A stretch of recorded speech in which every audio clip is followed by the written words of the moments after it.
আল্লাহর প্রিয় নবী, দু জাহানের বাদশা নবী মুহাম্মাদুর রাসূলুল্লাহ সাল্লাল্লাহু আলাইহি ওয়াসাল্লাম তিনি মক্কা থেকে মদিনায় হিজরতে যাবেন।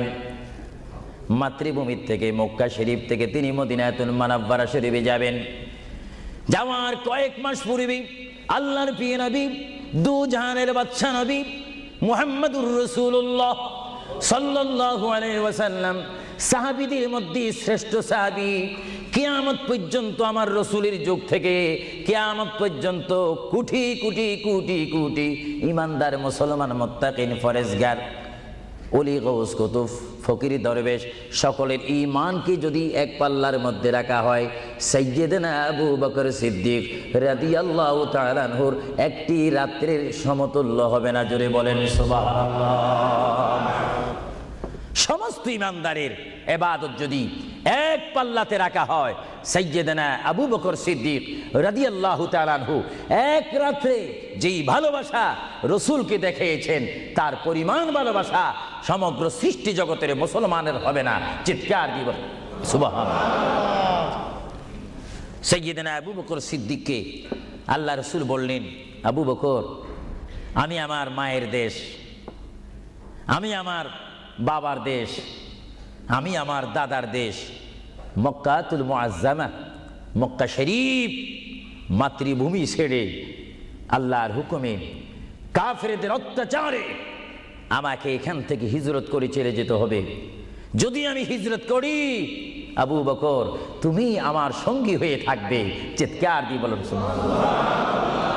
আল্লাহর প্রিয় নবী কোন দিন হিজরত করবেন, কোন মাসে করবেন, কি সকাল বেলায় করবেন, না সন্ধ্যায় করবেন, না গভীর রজনীর মধ্যে করবেন, না দিনের মধ্যে করবেন, না ঠান্ডার সিজনে করবেন, না গরমকালে করবেন, না গ্রীষ্মকালে করবেন, না বসন্তকালে করবেন, কোন অবস্থায় করবেন, কোন দিন করবেন, কোন মাসে করবেন, তার নির্দিষ্ট করে বলেনি।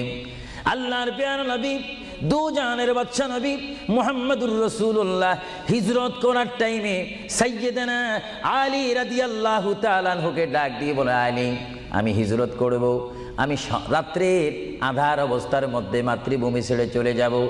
আলী তুমি আমার বিছনার মধ্যে শুয়ে থাকবে, কম্বলখানা গায়ে দিয়ে শুয়ে থাকবে। আলী কাফিররা তোমাকে মারার জন্য চেষ্টা করবে, কিন্তু তোমাকে মারতে পারবে না। আলী আমি যাওয়ার টাইমে অনেকের আমানত টাকা পয়সা আমার কাছে রয়েছে, আমি তোমার হাতের মধ্যে দিয়ে দিলাম। সকাল যখন হয়ে যাবে তুমি তাদের আমানতগুলা তাদের কাছে পৌঁছাই দিবে। এতে প্রমাণ হলো হযরত আলী যদিও নবীর বিছনার মধ্যে ঘুমিয়ে যায়, তারপর আলীকে মারা যাবে না, যেহেতু যদি আলী মরে যাইতেন আলীর নিকটে আমার নবী আমানত রাখতেন না। জোরে বলেন সুবহানাল্লাহ। আরো জোরে বলেন সুবহানাল্লাহ। তাহলে কাফেররা দে আলীকে মারতে পারবেন না, এটা নবী জানে কি জানে না? আওয়াজটা ডাউন হয়ে গেল, উচ্চ সুরে বলেন নবী জানে কি জানে না? নবীকে জানার ক্ষমতা দিয়েছেন কে? আল্লাহ। কারণ নবীর টিচার তো কোনো ব্যক্তি নয়, নবীর টিচার কোনো ফেরেশতা নয়, নবীর শিক্ষক কোনো মানুষ নয়, নবীর শিক্ষক একমাত্র হচ্ছে আল্লাহ। জোরে বলুন কে? আরো জোরে বলুন কে? আল্লাহ যার শিক্ষক, তার এলেমের কি কমতি আছে নাকি? হযরত আলী জীবনকে ভয় না করে তিনি রাসূলুল্লাহ পালঙ্কের মধ্যে তিনি শুয়ে পড়লেন, বিছনার মধ্যে শুয়ে পড়লেন। যখন শুয়ে পড়ল, কাফেররা প্রবেশ করে দেখেন ওই চকির মধ্যে নিশ্চয়ই মুহাম্মদ ঘুমিয়ে আছে। বলেন সাল্লাল্লাহু আলাইহি ওয়াসাল্লাম। কম্বলখানা উঠি তারা দেখলেন মুহাম্মদের স্থানে শুয়ে আছেন শের খোদা হযরত আলী। কাফেররা বলল, আলী আমরা তো ইচ্ছা করলে তোমাকে জবা করে দিতে পারি বা তোমাকে জমাই করে দিতে পারতাম, আলী তুমি কেন এই বিছনার মধ্যে শুয়ে আছো? হযরত আলী চোখের পানি ছেড়ে বলে, কাফেররা তোমরা এখনো পর্যন্ত আমার হাবিবকে চিনতে পারোনি, আমার নবীকে চিনতে পারোনি। আমার নবী শুধু এখানে আমাকে শোয়াইছেন, ঈমান পরীক্ষা করেছেন, শুধু তাই নয় আগামী দিন সকালবেলায় মানুষের আমানতের জিনিস মানুষের কাছে পৌঁছায় দেওয়ার জন্য রাসূলুল্লাহ তাও আমাকে বলেছেন। তাহলে বোঝা গেল একদিকে আমি রাসূলুল্লাহর পেটের মধ্যে ঘুমাবো, আর সকালবেলায় আমি উঠে মানুষের আমানত তাদের হাতে পৌঁছায় দেব। জোরে বলেন সুবহানাল্লাহ, বলেন আল্লাহু আকবার, আরো জোরে বলুন আল্লাহু আকবার। মহান নবীকে এত সুন্দর করে পৃথিবীতে পাঠিয়েছেন আল্লাহ। জোরে বলেন কে?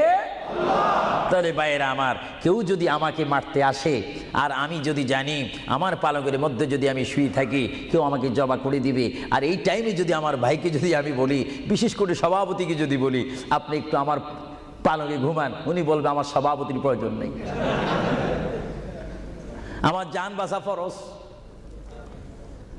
বসবে না, থাকবে না।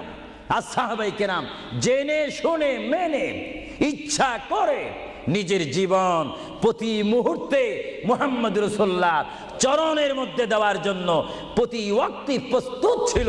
চিৎকার দিয়ে বলেন সুবহানাল্লাহ। আল্লাহর পেয়ারা নবী হিজরত তিনি শুরু করলেন। আল্লাহর পেয়ারা নবী মায়ের দেশ মক্কা শরীফ থেকে আল্লাহর নবী চলে যাচ্ছেন। চলে যাওয়ার টাইমে সাইয়্যিদানা আবু বকর সিদ্দিকের ঘরের মধ্যে গেলেন।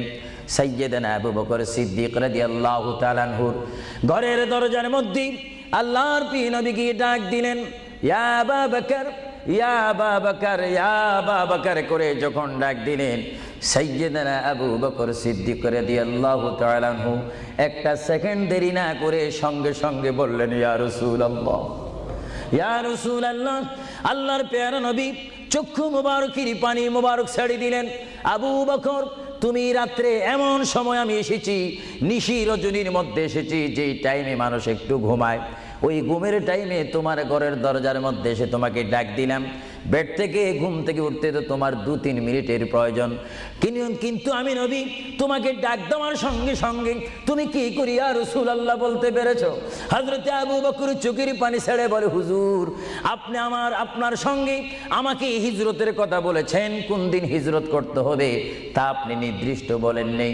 হুজুর আজকে কয়েক মাস অতীত হয়ে গেল আমার জীবনের মধ্যে, আরামের ঘুমকে হারাম করে দিয়ে রাত যখন হয়ে যায় আমার পিঠটা দরজার সাথে লাগিয়ে আমার কানটা দরজার সাথে লাগিয়ে রাখতাম, আল্লাহর নবী কখন আমাকে ডাক দেয়। জোরে বলেন সুবহানাল্লাহ, আরো জোরে বলেন সুবহানাল্লাহ।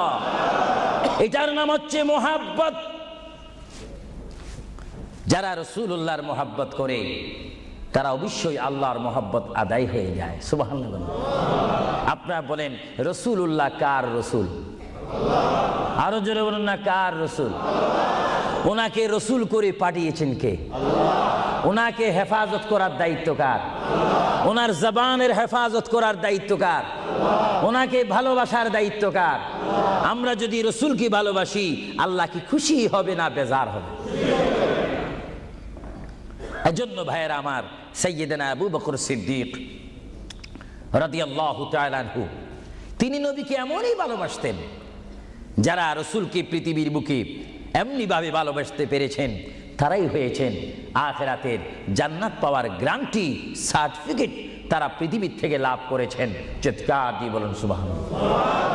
দরুদ শরীফ পড়েন, আল্লাহুম্মা সাল্লি আলা